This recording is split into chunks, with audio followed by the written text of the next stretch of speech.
Welcome back to Public Affairs on Peach. I'm Megan Packer. We are sharing hidden gems we discovered when CBS 46 visited 20 towns in 20 days. I met some young ladies building a bright future in Alpharetta. I'm at Fulton Science Academy, where the impressive work of a group of students is getting recognized on a global scale. They call themselves Control-Alt-Delete. Like the keyboard keys when they're pushed at the same time, we work our best when we work together.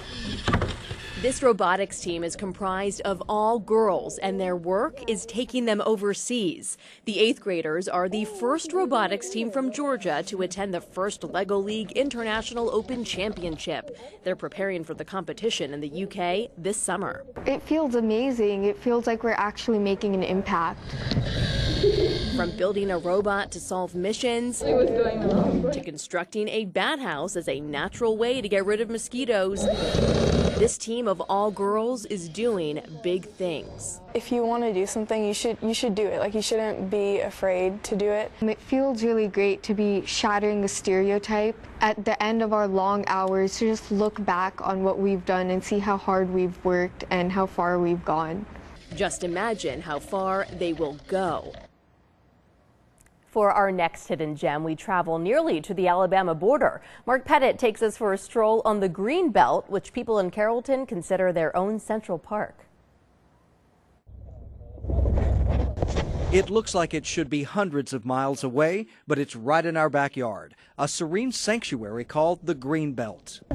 Hundreds of people use the bike share program here each week, and more people are playing disc golf, complete with water hazards. In all, it's 18 miles of concrete trails, around 150 acres of wetlands, 1 mile from downtown Carrollton, 1 hour from downtown Atlanta.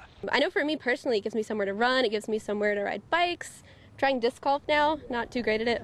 I feel like it's our Central Park. Kent Johnson is superintendent of parks in Carrollton and one of the visionaries behind the Green Belt. So are you proud of what you've built? Very proud, very proud. It's good to see the numbers. Sometimes I even am out here and think, wow, there's a lot of people on our green belt. You know, it's amazing. Johnston says it's a great example of a public-private partnership. The green belt cost more than $1 million a mile to construct, but only a portion of that came from taxpayer dollars. The majority of the funding came from Laura Richards, whose father founded Southwire, one of Carrollton's largest employers.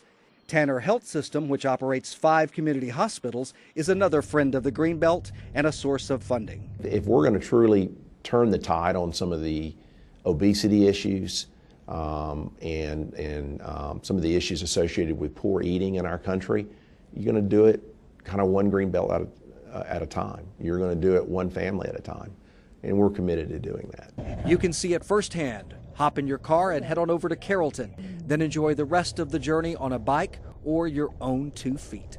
In Carrollton, Mark Pettit, CBS 46 News. And we return to Metro Atlanta now, where a number of people with green thumbs have responded to the call of the wild. CBS 46 investigative reporter Karen Greer shows us what they're doing. If you love to garden but lack space at home, the Wild Center will rent you a plot to tend. This plot holder has some lettuce that's growing.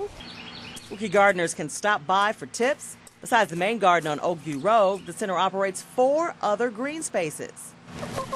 Chickens are a big attraction for school groups visiting the Wild Center, but staffers can also give advice about raising chickens.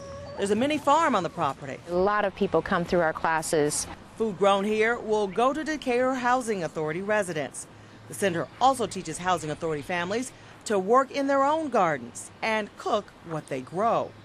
A farm-to-school program supports gardens at 20 area schools. We do our programming outside in the garden, so there's a lot of vegetable planting or harvesting or tying it to math, language, science.